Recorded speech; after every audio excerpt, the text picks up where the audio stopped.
quick update on child benefit. We've had a couple of shorts out there about this topic. We wanted to give a bit more clarity. It's again been in the news a lot because there's again pushback and potential rebellions on the Labour backbenches to get rid of this whole thing called the 2-child benefit cap.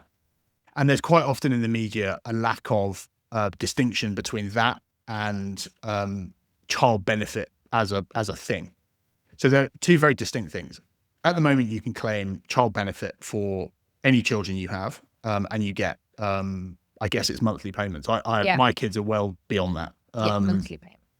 So you get monthly payments there. And then if you earn above a certain amount, and that's just changed, hasn't it, from 50,000 to 60,000 for this tax year, or sorry, for the tax year that's just finished, 24-25, you then have to start giving it back. And it basically tapers out through your tax return under what's called the high earner child benefit tax charge or something, high income.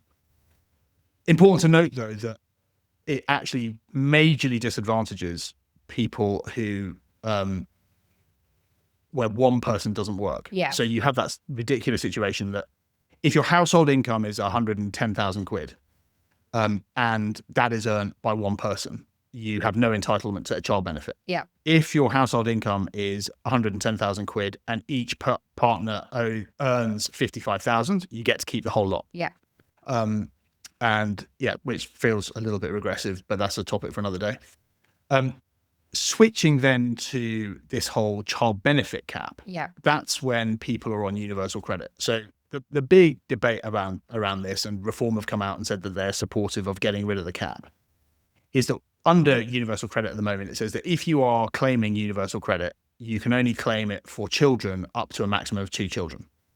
And a lot of Labour backbenchers and now Reform have come out and said, no, we need to actually allow it for as many children as you want. And of course, the flip side argument that you hear from the sort of Tory press is, oh, so it's fine, you can be on universal credit, you can have 8 kids and the government will pay for all of them. Yeah. And so that is going to be a problem. And it's sort of a weird one that Reform have come out in support of.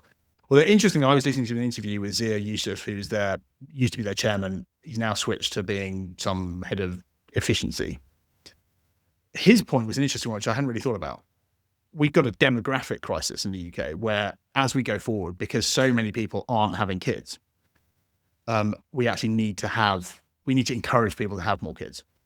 Flip side there is that, well, you've got to set it up so that when those kids are of working age, they've actually got a job to do. Yeah. But again, that's separate. So yeah, just wanted to clear that up in terms of how the different elements interact.